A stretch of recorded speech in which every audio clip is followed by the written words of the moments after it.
Hi, my name is Marina, and we're going to do a little bit of a different structure today. I usually record my podcast for RawFork, both for video and audio, and then I post them later.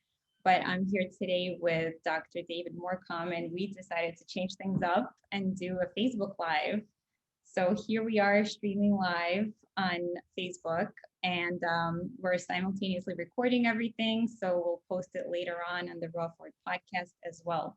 So I'm super excited this morning to learn about your journey, David. Yeah, I'm so excited to be here and to be able to talk with you today. And we have so much in common. So I know that whatever comes up today will be really interesting and fun. And I'm also just really excited to share my journey. I've told people pieces here and there, but really, it really is a story of a lot of surrender to a lot of difficulty and things that were happening, like many of us. Kind of the story of this wounded healer and my own health journey of how I got to where I am. And where I am is beautiful. And I'm so happy with what I've created and what I'm doing and how I'm able to serve. So if there's any way that I can just share with others in general to strengthen and optimize their health, but also to pharmacists, especially, I am, a pharmacist by training. And so it's really nice to be able to, share what I've learned with others. Yeah, I mean, I'm super excited to have you on the show today and to also be doing this differently as well. And hopefully other people will tune in and maybe we could even see what they have to say and answer any questions or have some feedback. But this is what my show is all about. I mean, I interview pharmacists that are on their own journey, whether to healing or to help heal others or all of the above, and trying to incorporate natural medicine, even though as pharmacists, we are not necessarily the best trained people for that, but we each have our own passions and journeys into kind of following that, uh, you know, nudge, that intuition that we actually do want to serve in a more natural way for our patients and or for ourselves and our families. So we each have our own journeys and learning more about that and getting all these certifications and then practicing in very different modalities than traditional pharmacy. Yeah, you're right. Everyone's got their own journey and they got to find what's right for them. And, I do a lot of coaching as well for other pharmacists and practitioners that, want to start on this journey as well and are wondering, how did you do what you do? And, what I did is very different than what everyone else needs to do, because everyone needs to connect into their own purpose and their passions and what they want to integrate into their practice. And my life really, my purpose was given to me in many ways. I just had to kind of accept and surrender to it. And it continues to unfold in a very beautiful way, this constant interaction between, just things happening and me having to grow to overcome and learn more and evolve more because of those things. Yeah, absolutely. I love the way you framed that. I just find that word so beautiful, surrender. And a lot of us are not really taught to think that way and to live our lives that way. A lot of us just are taught to like take the bull by the horns and to have full control over everything. But unfortunately, we don't have full control no matter how much we try. So sometimes it's good to just learn to let go and see what life has in store for you and then flow with that. Yeah, no, definitely. And that is the struggle to let go of the ego and to especially when you've spent over 100 grand on getting this doctorate and you want to use it, but you may not be fully happy with it in a lot of ways. You might realize that there's more to really being a healer and to be able to really truly help people in the most significant way to really transform lives. And we'll talk about that more, but yeah, I totally agree. Yeah, yeah. Well, we're getting like really deep right here and philosophical. So let's get back a little bit to your journey, David. And can you tell us a little bit about how you grew up, where you grew up, and how you came to graduate with a PharmD in the first place? Yeah, Marina. Well, I hope it continues to be philosophical because that's always fun. But my even before I got into medicine, just my ancestry itself really lends to my perspective a little bit. I'm a quarter German, and I've got a lot of Irish ancestry and a lot of just all over the place. But I'm mostly Chinese, actually. I'm 5/8 Chinese. And so, even this mix of East versus West that I, really pursue to integrate in the external world, I have this, kernel of in my, inner self as well. And, I think I rebelled against, the Asian aspect of myself. Initially, I was probably embarrassed of speaking Chinese or being different, but now I celebrate it because I just feel like it really has lended me another perspective and another way to perceive life and to share with others. So in your household, your parents were both Chinese, or was one of them European and another one Chinese? And like what languages were spoken at home? And where exactly did you grow up that it was different from everyone else? Sure, yeah. So actually it's kind of weird, but I'm a third generation mix, which is pretty common because that means, or not pretty uncommon because that means in the 1930s there were, couples that were interracial and Mhm. making love and making babies, which is a pretty foreign thing. I think my grandfather was really persecuted against because of it. And so my great grandfather was the ambassador of China to Germany during World War II. And so my grandma's half German and half Chinese. So that's my dad's side, and my mom's fully Taiwanese, but got Chinese blood. Okay, nice. And then we grew up in Los Angeles, just for the first 8 years or so of my life. And I mostly grew up in Dallas. That's where I am currently. I'm really happy with Texas and in a lot of ways, especially with recent restrictions of liberty. I feel like I'm happy here and surprised. But, California, just being around the mountains and nature and the forest, definitely just instilled in me at a very young age the beauty outside of ourselves and the nature and the harmony that it can bring. Yeah, so can you tell us a little bit about how that transitioned into your career choice and why you chose to go to pharmacy school? Yeah, definitely. I actually worked as a pharmacy tech even in high school, and I was working at CVS and I was working up front initially, but they saw that I had this aptitude and invited me back there, and I liked it enough to, I guess, pursue it. And I give my dad credit. He pushed me towards it a little. He's like, it's gonna make good, economic sense. So I listened, and I definitely don't regret it. But it is definitely just part of my journey. So I went to UT Austin, which is a real liberal, awesome, fun college town, and definitely a lot of the vibes that I resonate with and that I really enjoy. And really had an amazing, first 2 years here. And because I was a very prodigious student, I really placed out of most of my things initially, just from high school already. So a lot of my requirements, I actually filled them with philosophy classes, psychology classes, a lot of the social sciences instead. And that really gave me just a different perspective, and wasn't so zoomed into just the sciences, which I really am thankful for now that that's happening. And then something happened though. One of my second year of college actually got hit. It wasn't a very bad car, not car accident. That's the next one actually, but it was a bicycle accident where I hit my head really really hard and fractured a bunch of stuff and was bleeding really bad. The whole face was messed up and definitely had a concussion and wasn't doing good. Injured my spine and some other faculties. And so, this initiated my first kind of dark night of the soul where I was very injured and I was more isolated, still going to school and doing everything I needed. But, through that struggle, I immediately pretty much found yoga and meditation. I'm in Austin. This is, the new advent and renaissance of some of these things, and definitely got to take advantage. I was blessed by that. So I went to some places in Austin, this place called yoga, which was just really, really amazing for me. I learned so much. And in that year time, I almost got back to maybe 95, 90% or something like that of recovery there. And it was really wonderful.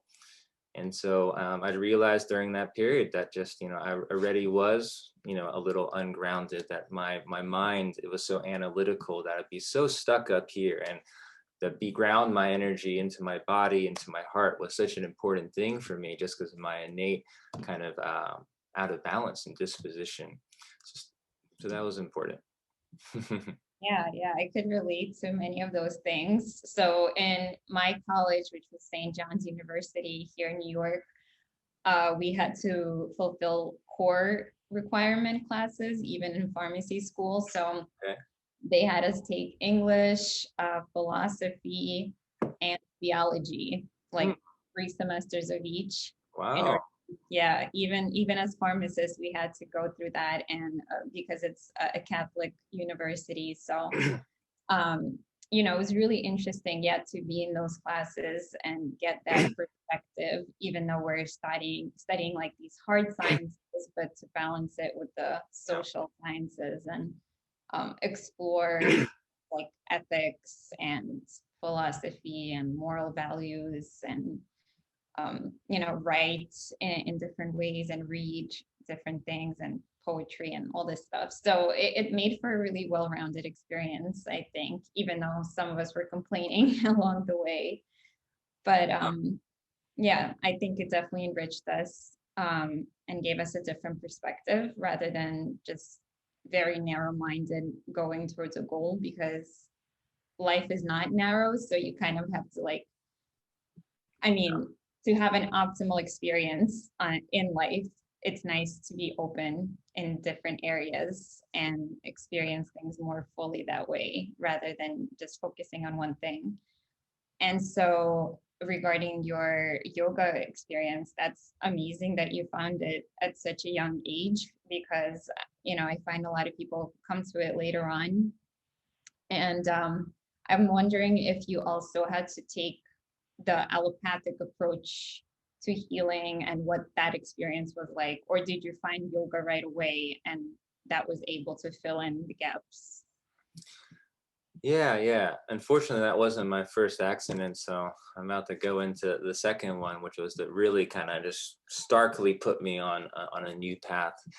But I just wanted to reflect that's amazing that you share that same kind of background there, and I wonder just how much us having that more broad perspective and being forced to, maybe in your case, to take some of these classes really affected our where we are now. So really interesting. And even, I was thinking about like utilitarianism versus like the Kantian like moral ethics of more of an absolute ethical standard of what is right. So instead of sacrificing 5 people for, harvesting 5 organs, from this one person that is healthy, well, utilitarians would say that that's good. And so, but the Kantian, there is this innate beauty and divine and sovereignty that needs to be respected for each, human being. And so, it's just interesting in these times too, when we are going into, a crazy, chaotic time. Let's just be real. We've never seen any of these things where our health freedoms are at risk. And when you're able to see it from this philosophical point of views too, I think it's just helpful. Yeah, and I always also think about communism versus capitalism too, because I'm from a formerly communist country, it's Yeah, Soviet Union, and how like the ideals of something are very different than when those ideals are put into practice. exactly. So it's that human factor, the human error, and human nature ultimately that also has us apply these ideals in less than perfect ways, and then it just doesn't work out. Yeah, no, definitely.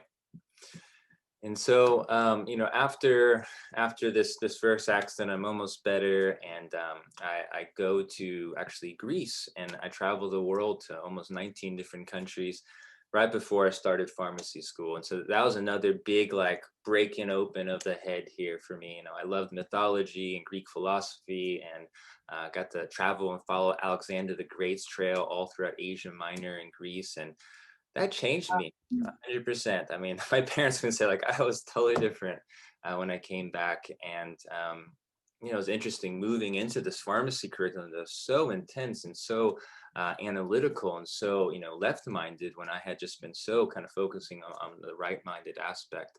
So felt a little disconnect there, and at that time, I became president of this organization called the Asian Pharmacy Student Association. I was Nice. like, okay, well, I wanted to support, to be involved. I was involved in a lot of ways at pharmacy school.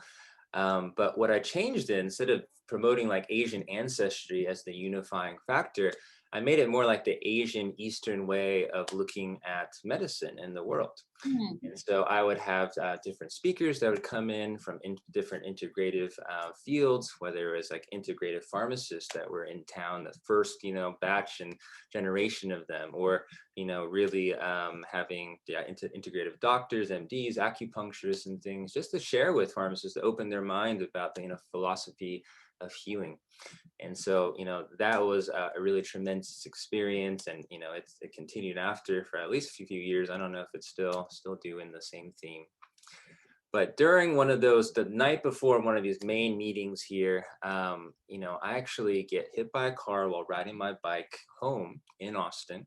Lots of people ride bikes, but there weren't any bike lanes really at that time. Someone just turned right into me, and I fell the exact same way, head first into the concrete. My backpack was filled with textbooks and just ripped my shoulder out, and it smashed my head further into the ground. But I think it was an equal and opposite force that met, like, thankfully just kept my neck straight.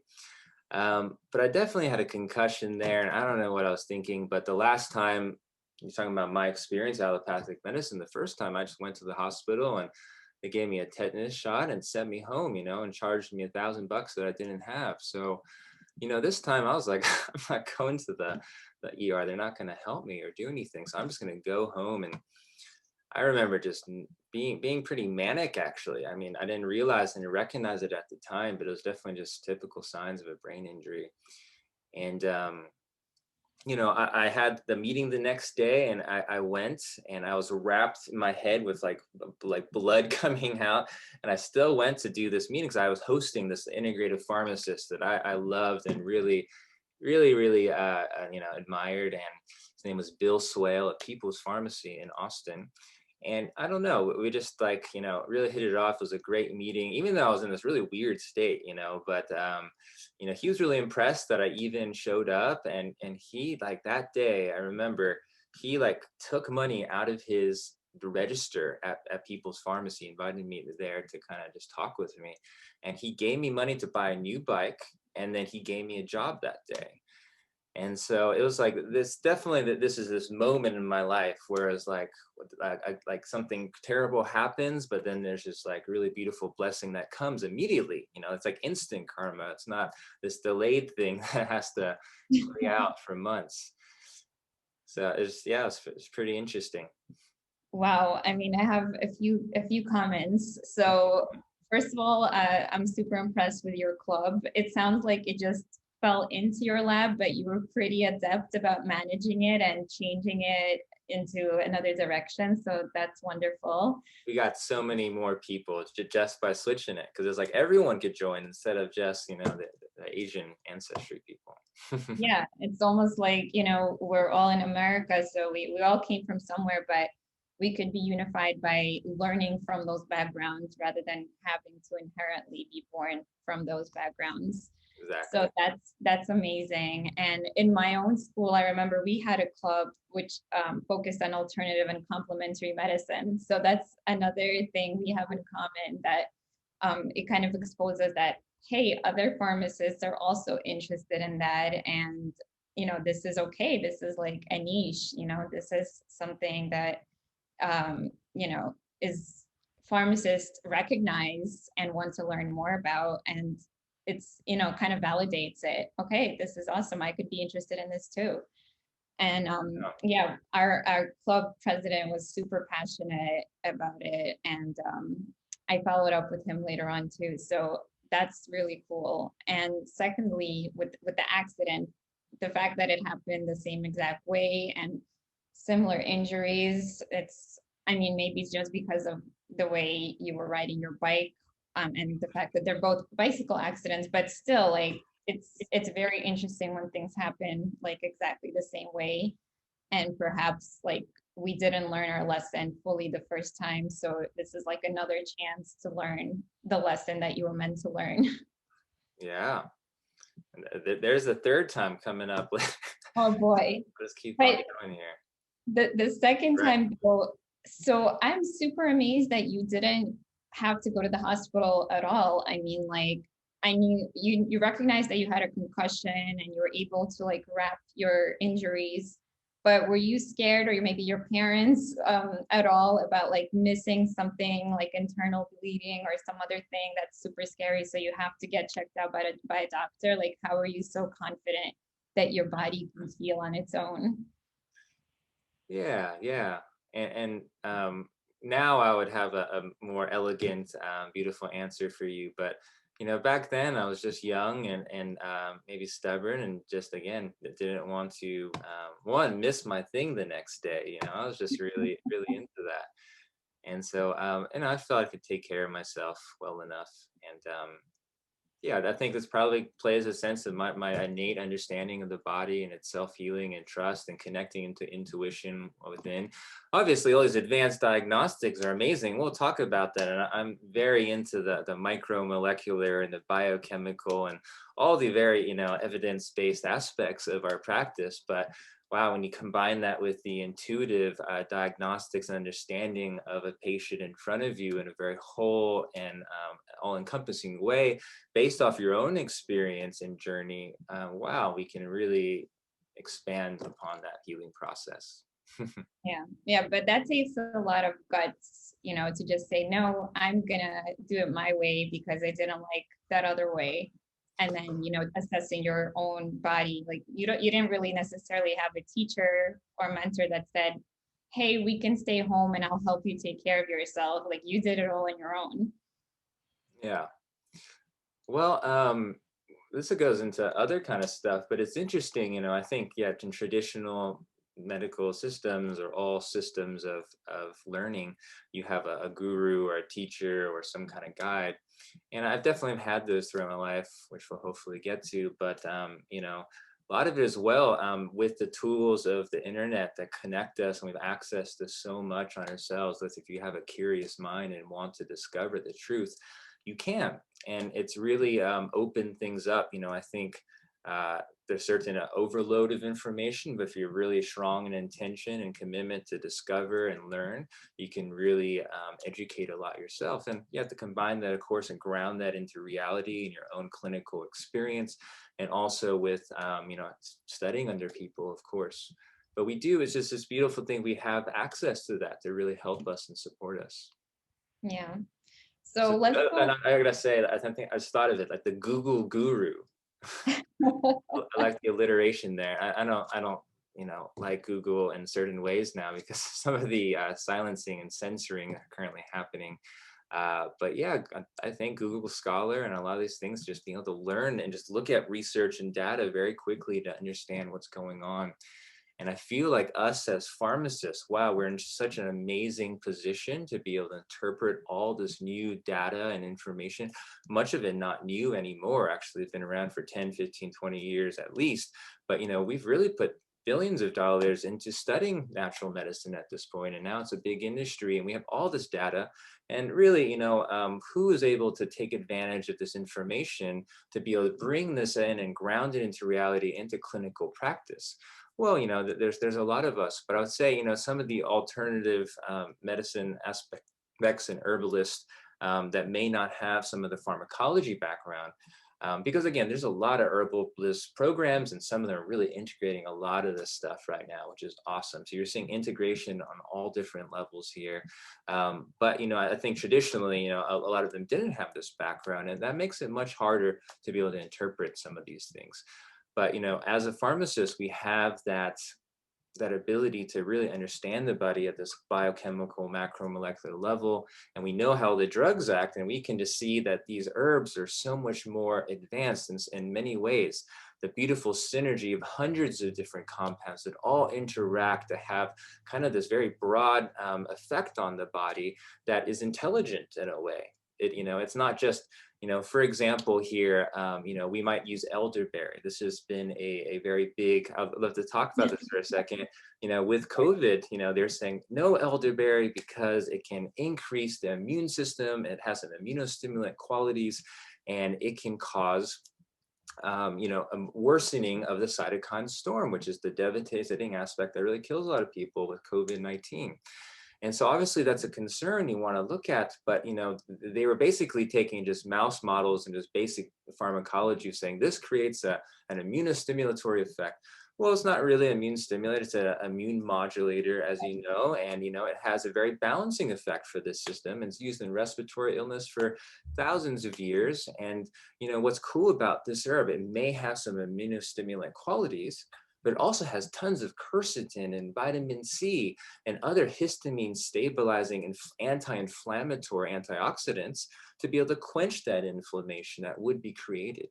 And so it's really, these herbs work in a much more complicated way. It's like a tag team to create an effect to minimize also the side effects, and a very beautiful balance that really can't be replicated. I mean, we can do this, and our understanding of combining various drugs and here and there, but it's not real energy into the system. They're all just kind of manipulators at a very pharmacological level, but not providing the base energy, nutrition, and minerals and vitamins. And that's what, the herbalism, you have those pharmacological medicinals, but then you have all the nutrients and other things and cofactors as well. So I'm really, really passionate about herbalism. Yeah, I can tell. And I couldn't agree more with everything you've just laid out in such a nice way. The word synergy just means that it's greater than the sum of it. The whole is greater than the sum of its parts, right? So these plants, as much as like we humans have tried to like break things down and study them and analyze and replicate them and kind of be superior than what the plants do, I don't think we've been able to do that. I mean, well, that's what pharmacy is really all about. A lot of it is based on plant medicine and extracting the parts that we think are beneficial to us. So those are the ones we're going to multiply, extract, study. But in reality, we can't replicate that synergy that the plant has and that intelligence, that innate intelligence that you were mentioning. So unless we take the plant in its whole form, we are actually unable to replicate what it's actually doing in the body. So extracts and pharmaceuticals are very different from whole plants, whole herbs, whole foods approach that I think herbalism does. Herbalism offers that. And I think also there is a convergence though. Like I think the origins of pharmacy and herbalism are like super intertwined. Like, the alchemists from back in the day, all the herbalists and the old apothecaries, I would say, are herbalists because a lot of them were based on plant medicine again and making the compounds specifically for the patients, but out of the crude plant material. So we would, traditionally work with doctors, but in a similar but different way than we do today. And then those two paths kind of diverged when pharmaceuticals came on the scene and wanted to extract everything and replicate everything in a lab and a company and a manufacturer plant rather than the real plant. So that's where the divergence occurred. But I think that's why there's such a beautiful synergy when a pharmacist and an herbalist embodies like in one person. It's like going back to the roots of how it's always been in a way. Yeah, it's not like something new. It's kind of going back to the old, and that's what a lot of our that certain movements in our society right now, I think that's a great microcosm of that, is that, we are really moving towards an integration of a lot of these values that are actually old ones that we've lost. And then we're combining with a lot of new things that we're getting to gain. And so it's not a quick circle, you're going back to where you were. It's really a spiral of evolution. And, we are, definitely refining more and more and combining, these beautiful aspects of ancient and modern. And, when you're talking about just a study and the ancient roots of pharmacy, when I actually got something called the Farm Mobility Program, I was accepted into this. I think only a handful of people in pharmacy school were sent abroad. And so I got to study in the UK. And that's what I studied. I studied pharmacognosy. Okay, it's the study of the pharmacology aspects of plants. And that's what they still called it, even over there in Europe, so this is not a foreign thing. And we used to have pharmacognosy, lectures and programs in all pharmacy schools. And so, that was lost a little bit. But definitely getting to study that and be in the UK and seeing how open they were to just herbal medicine, just as a root, just it seems like that was more part of their, their society and culture, and having tea time daily. But then realizing that they also didn't use it as much because of socialized medicine. And so this is an interesting concept here, is just that I did research on it, and that's why I was there. And it just showed that when people have socialized medicine and they're paying into something, and everything in allopathic may be free, even though it's not what they want to pursue, and it's not even what there's natural to, it's a way of systematically kind of moving people from their roots in maybe more natural medicine and ways that people have taken care of themselves and their families for generations, into a system of, that is paid for. It's allopathic, it's institutionalized. And so, it's just interesting. I always think about this when we're going into, talking about socialized medicine more and more with different, politicians, etc. This really affects the availability of actually integrative medicine, because these greater bodies are choosing who to promote and reimburse and be able to pay for, and through that choose like where people will go and get their care, just practically, because they only have a certain amount of money, and people, unless they are more middle class and are higher, have the money to be able to pursue that, unfortunately. And so, it's going more and more that the classes are dividing, people have less money for their health care. So I'm really concerned that I feel like we need to have healthcare freedom to be able to choose what we want. And I love the, for people out there that are looking for other ways, and there's these different health shares that are all popping up here. And, there's lots. I use Liberty Health Share. There's other ones, but they pay for functional medicine, some acupuncture, some chiropractic, just like a reimbursement sort of thing. So there's other alternative models as well. Yeah, I love how you mentioned the spiral too before.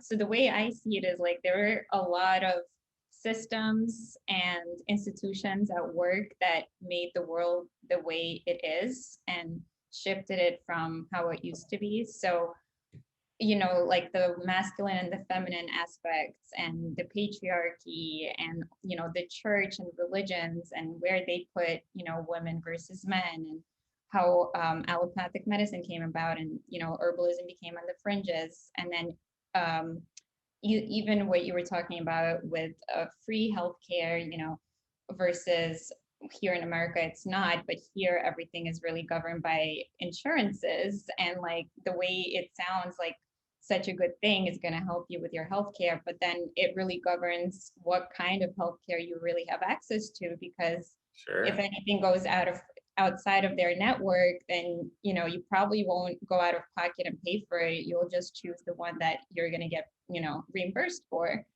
So that's why a lot of these services that you were mentioning, which is great now that there's different health plans out there that are more flexible in their spending, but a lot of the traditional ones would really kind of make the choice for you almost, because you're going to go to get the medicine that's covered by the plan. You're going to go to the doctor that's covered by the plan.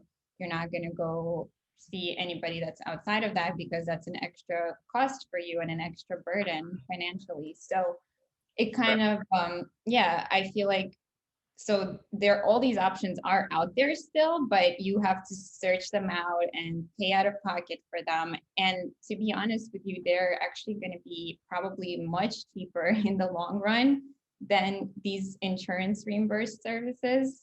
But you're going to have to pay for it yourself. There is not going to be an insurance to help you. Hopefully now that's all changing with, functional medicine and things like that. But in general, the cost of an herb could be nothing if you know what you're looking for and you go harvest it or gather it in the wild. So the cost is just like educating yourself and figuring out what would be the right plan for you to help you. But then you don't even have to go to the pharmacy and like pick up that plant. You can actually just use the abundance of nature to help yourself and heal yourself. So the cost is much different from allopathic medicine to, let's say, herbal medicine and other types of medicine, but it just depends on that knowledge, that education piece that's missing. And I honestly feel like we should all be educated from a young age to like identify plants and to know that, hey, this is this tree growing here and this berry growing here. And, honestly, just like be taught basic survival skills, and nature is like our, the biggest overall mother for everyone. This is our home. Without it, we would not be here. So, as nice as we can use technology in our brains to like build up these massive buildings and skyscrapers and live in cool cities, like we are actually very not adept with surviving in nature on our own anymore. Yeah, they say that I think the average American 5-year-old can't even name 5 native species of plants in their area by name, and they can name hundreds of different corporation labels and insignias and logos and things like that. So it's just, a product of the times as well.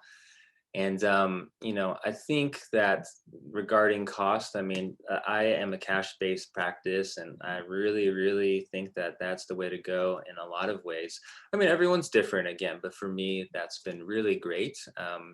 There's less kind of restrictions and boundaries of how you want to practice, one, but then two, also, really the people that are coming also are much more serious about doing the work that to really change their life, because it is an investment. There is some energy that goes into that, but there's something about that of taking, ownership, your own sovereignty, to be able to decide you want to get better and putting your energy, investing it into your own health, where having a health insurance system that it may be considered free, that there's just a different thought process to that. Okay, I'm doing this, but this is part of what I'm getting. It's very subtle, but I see that as part of it as well. And I would say that regardless, overall, no matter what, that this investment is so worth it, to be just feeling better and being your most vibrant self and being full cognition and strength and vitality. And it may be a couple months of work, because really that's kind of the more the work that I do, is really diving deep into the root systems of the body, doing deeper work to reset these root systems of the body, and all the other systems on top start falling back into place. And sometimes it's just a few months of work of just some diet, some supplements, and changing some basic things, and their whole health can be transformed. So even if that cost 1,000 or 2,000, even, who knows, that would be totally worth it. So the money spent towards the allopathic and going from doctor to doctor, I mean, the average amount of doctors that patients go to before they find me even is pretty surprising. And the way that they've been misdirected through the system, and how a lot of those treatments have worsened their underlying situations, which health is deep and it's complex, and it's not going to be a single molecule, a drug that's going to fix it. But people want that. But I think a lot of people, when they've experienced that and it hasn't worked, and this might have to happen a bunch of times, that they become open that there's another way. And it doesn't have to be all being just all hippy dippy and just herbs and different things too, because we have this beautiful integration that's happening, and this is the role of integrative providers and pharmacists that have the certifications and the respect, but also kind of the greater understanding of how it all connects. Yeah, absolutely. Here's that thing again that in theory, it's such a great idea to have this pill, that solves all your problem. But in practice, we're seeing over and over again, that's not the solution, it's not the answer. Unfortunately, as nice and neat as it sounds, it doesn't make things better, and a lot of times makes things worse. So, so I love that you're doing that in your practice and integrating all these approaches. So can you tell us a little bit more about that third accident? And Can I wanted to say, because this stuff may be more important than my story. I mean, I was excited to go through because I feel like some of it's really interesting, but this is like what's in flow here. And I think, it's really interesting here when you're saying that everyone should, things are free, and you can just, food is free, you're right, and herbs are free. But what I've seen here, I just want to kind of throw this out here as another concept, that people, because of the extreme amount of stress and toxicity of our world currently right now, are getting sicker and sicker, and their immune system is so hyper reactive and reacting to everything at this point, that just herbalism by itself and and a lot of any one thing is not going to be enough to reset these systems that are so out of balance. People are so toxic. When the average American female is exposed to over 300 chemicals every day, we have all these things damaging our guts and glyphosate in all their food. We all have intestinal permeability and autoimmunities on the skyrocketing, and autism even starting off life. These kids are toxic, which is a big piece of what's going on. It's hard, but we're fighting an uphill battle here, and this is where like all the advanced nutraceutical extracts of the most elegant pharmaceutical grades and the nanoparticle technology and the liposomal formulations are really, really amazing and really helpful. I mean, the amount of work that I'm able to do using some of this liposomal nanoparticle technology to go directly into the bloodstream, directly into the brain, and the nervous system, the cells, to get these nutrients in the cell, but also to get toxins and metals and other things out, doing it from the convenience of home for the fraction of the cost of some of the old chelation and different ways we needed to do.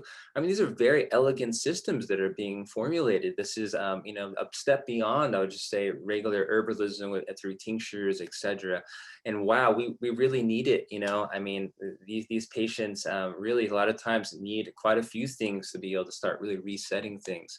But the way I do it is just really, it's addressing and looking at these more deep-rooted issues when we can. We might have to put out a bunch of fires first, and we might be slower as certain people, but if they're able to do that work, usually, again, 3 to 4 months, we can fully reset these base systems of the body. People start feeling so much better.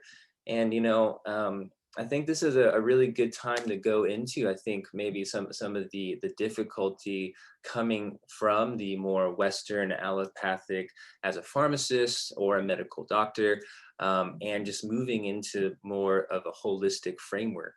Because this is mimicked in my journey, that I was very interested in all the pharmacology and the pharmacokinetics and how these things worked, these natural substances worked on a biochemical level. And I think it's a very natural thing, as we're talking about. But then you're kind of at this place where you're replacing just an herb that has a similar quality or a pharmacology for another drug. And this is kind of the initial part of my experience when I was first starting in more integrated medicine. It's like, okay, take them off this, or you can use this instead, or this is an alternative at least, which is great. It's a great first step. But then you see that these people are on lots of drugs for long periods of time, lots of supplements, and they're maybe sometimes even on extreme diets and things, and they're working out multiple times a week just to obtain the level of health that they desire and really that they deserve. And it's a lot of times because we're not addressing the root issue at all. Those are just the leaves that are browning in the tree, and we're trying to like kind of play whack-a-mole with all the different symptoms, but the roots are rotting themselves, especially in today's world. I mean, almost everyone has a lot of the gut issues and toxicity things that are coming in here. And, if you don't do that work, you're just going to have to be in that, all the supplements, all those things just to be optimal. But again, if we can fix those root systems, which are different for everyone, there's different variables that we need to isolate. We can reset these systems, and we don't have to be on all these supplements every day and be in such extreme diet. What I want for my patients is resilience, that they should be able to adapt to the stressful world around them. And, we might use some intense things initially, but they'll be just educated through the process of lifestyle and diet to be able to maintain their health going forward. That's the goal. Yeah, no, absolutely love that message and how you built such a wonderful practice and fully integrated all these different modalities to kind of make the best of both worlds. But can you quickly tell us how you kind of transition from that pharmacist role to building such a successful online practice? Sure, sure. Yeah, initially when I got out, I was in compounding pharmacies and I was doing a lot of BHRT, bioidentical hormone replacement, and I was going to some A4M seminars and things, just learning about them and how to use them. And I was doing saliva testing, and I helped integrate that at a couple of the integrative pharmacies that I worked at. And I was doing MTM and medication therapy management. I was doing a lot of the programs as some of the insurance started to pay for that. I was certified in that as well. And so I was trying to do everything I could within the pharmacy structure to be able to serve at a higher level using really the full extent of my education. And I was happy to a degree, but really wasn't fully able to get there no matter how much I tried. I really I didn't want to really just keep on checking those prescriptions all day long. I was out there a lot, just talking to people and making recommendations and helping people. And, manager didn't love that probably a lot of the times. I respected that was my gift, and I just realized that that's what I needed to do. I needed to be out there with the people and to be able to having direct communication, having time and energy to do much more in-depth work.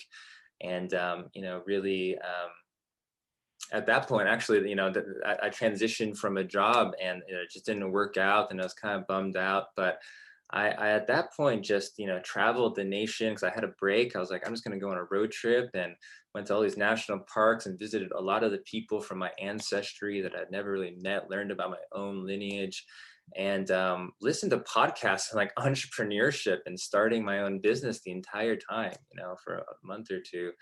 And I came back and I started Integrative Wellness RX right after that. I was just so motivated to do it myself.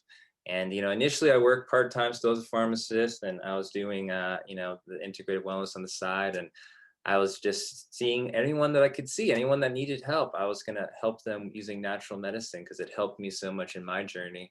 Didn't really go into that, but, they put me on some meds and different things. But, I chose a more natural way because the other stuff was causing me sedation and problems and issues. And I was adrenally fatigued and I couldn't focus. My gut started to get messed up. I was having anxiety, insomnia, and things all the time. And so, I chose a natural way to be able to heal myself through that process after having a brain injury and not really realizing it until many, many years later.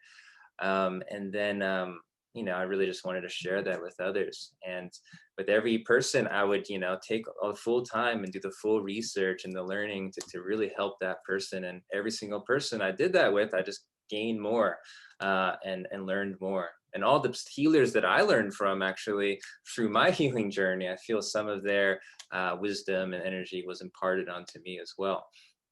And so, that was a very humble kind of upbringing of the business, where at first it was just kind of a way to do it on the side.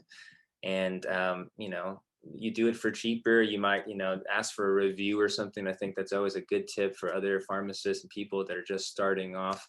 Because, the Google reviews, I gotta say, like, I have some amazing reviews and like that. I don't have to do any marketing or advertising. I'm doing marketing now just because I'm really trying to kick it up to another speed, and I'm doing group cleanses and different things like that. But I'm always a month booked out, and always, it's just never had any issues since I've really kind of gone into this. And I can tell you how kind of I created that.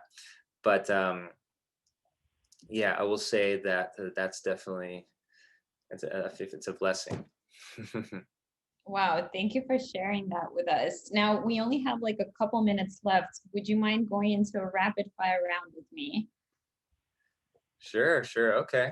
Yeah, let's do it.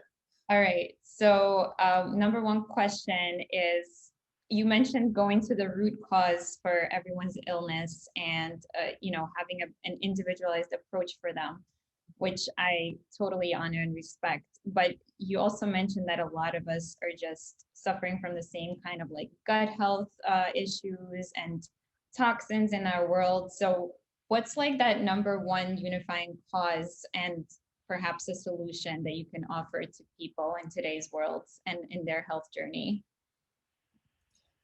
Yeah. And I would say the question, unfortunately, Marina, is like in paradox to how I actually believe about the body. And I'm just using this as an example because it's there, and I just believe that every person is so unique and there's so many variables in modern. Everyone's a little different, but yeah, there are certain things and threads for sure and pressures that we're all under for sure. And I think really the role of toxicity, and that could be through our foods, it could be through the EMF, and just constantly being in this constant haze of in the computer world, whether the nutrient deficiencies or all the gluten, dairy, inflammatory foods, all the antibiotics and the pesticides and other toxins, heavy metals, etc. They're all there and they're all contributing. They're all part of the bucket. And when the bucket fills up, it's different for everyone. It overfills and leads into symptoms and disease. And so our goal is to just empty out the bucket, and it's different. But a lot of people that are sick today, I do genetic analysis and I've looked at thousands of people over a long period of time. And when I see all these autistic children and a lot of the people with chronic disease, they have breakdowns to the actual biochemical pathways of breaking down toxins in their world. And so they're just much more sensitive. They're the canaries in the coal mine and are living in a really toxic world. So, these toxins are fat soluble. They go into our body, they go into our brain, they go into our nervous system, especially. So much of the neurological and brain complications that we're seeing are so much because of this hyper-inflammatory response due to all this toxicity. And that's why it's harder to get out as well, which why we sometimes will use that nanoparticle technology. But when we are, let's see here. So I kind of so basically with the genetic analysis, I've seen that this is a big part of it. And so if you're feeling like you've gone to a whole bunch of doctors and you've done a lot of gut work, especially already, that's always the first system. And that's what probably everyone should say and would say. You want to focus on the gut first and foremost. But if that's stable and good, you're still not feeling good, the next thing is looking at toxicity here. We have so many toxins in the system, and I have people go to so many practitioners before getting to me, and they have metals or this or that, or we don't really know, but their systems are drained, and you just got to get those things out first and foremost. That is the roots to the tree. That's the cause of the fire of inflammation that throws off all the other systems of the body, the hormones, cardiometabolic, etc. So look at that. Okay, awesome. So your number one health tip would be to then, what would that number one thing boil down to? Yeah. I mean, looking at the role of yourself and your relationship with the toxic world around you and how you're protecting yourself and going through your environment, reducing exposure, but then doing a really cellular, good quality detoxification with a qualified practitioner that can really guide you through that process safely and effectively, using binders to bind it up. That's really important. Otherwise, so much of it gets reabsorbed. And yeah, I would say, I mean, you could go say coffee enemas and other kind of, so many different types of ways to detoxify here. Right. Awesome. Okay. Number two question is, what is your favorite thing to do? Like your favorite hobby? Yeah, I would say music, and I'm a drummer, I'm a percussionist, and I have tons of world instruments from all over. And I have something called a hand pan, which I've been playing for a long time. I've got quite a few. They're all in beautiful different scales. They look like a turtle. It's a very melodic, beautiful meditation and way I express myself, and it's very healing for me to play with others. That's actually one of my favorite moments in life, when you're able to connect in with someone else, and you're on the same ride of this the flow of energy of music. And, you stop at the same time, you get loud at the same time, you get quiet. There's always this beautiful feeling of interconnection that I get from music. Yeah, I love that. And I love the handpan. And then third question is, what's your favorite beverage to drink? Oh, awesome. Well, I had some right now, and this is some cacao. And so in my recent journey after one of my third accidents here, I was having some brain stuff going on, and I was really diving into actually dosing of small doses of psychedelics and psilocybin and things just for my own healing. There's a lot of research with increasing something called brain-derived neurotropic factor to increase, the neurogenesis, but also just repair of neuronal structures. And so playing with that with niacin, Stamets has this triple stack and things. I was starting this process. I was diagnosed with neuroautoimmunity of the nervous system, and I recently got hit again. So, I was in this process of healing. This was just this year, actually, just as COVID started. And, I went to Guatemala because I was just feeling so overwhelmed and anxious. And I have a beautiful baby boy, Leo, and a loving, supportive wife, Chelsea, who, I just felt not good enough to really be fully seeing patients and doing everything. So I took time away, and I studied with the cacao shaman in Guatemala, and did lots of cacao ceremonial work, and really just got to dive into some of my own trauma and things as well. And I won't dive into that, but each accident has been a bit different layer that it's taught me, and I think the second was more biochemical and the more the functional medicine, bringing how it's all connected, holistic aspects, but still is very like pharmacological. And now I'm moving into a place just really recognizing at the very least, but also supporting, using all the meditation and the EFT and the different trauma work that I'm doing, and the psychological, energetic work that I'm doing, seeing how important that is for long-term health as well. And so that's a more recent journey, but cacao is amazing. It's my favorite. It's just such a great source. And where I find caffeine is like it brings you into the mind of the very Western, actually, what we value, to be Yeah. accomplished and to work fast. And you can have anxiety if you do too much, right? Where cacao, I feel, is almost like the equal or like opposite force to balance us in a way, and it brings us into our heart. It relaxes our tons of magnesium, more magnesium than any other substance. And then it has 40 times the antioxidants, blueberries. So just opens things up, and I feel very connected into myself. And you can add it in. I'm really into teaching my clients about how to make these superfood elixirs. You can go onto my website. I actually just did a blog and filmed a demonstration and things. And I talk about the formula of making an elixir with like a tea base, maybe water and nut milk, whatever, with some superfood extracts, and you have some carb, protein, energy. So it's like a very full way, and there's so many different options and all those different pieces of the equation that you can really customize it for your intention and what you want to make in your life. But I got to say, cacao is always one of my bases in the morning time when I want some energy. And I mix it with other adaptogenic herbs and superfoods and MCT oil and shilajit to activate it. I mean, you can make some yummy, scrumptious, delicious things, but they're also really medicinal for you. Yeah, wow. So we're going like deeper and deeper down the rabbit hole and like uncovering different levels of healing. And I love that. I think everybody kind of has like that in their healing journeys. I mean, that's what I certainly found.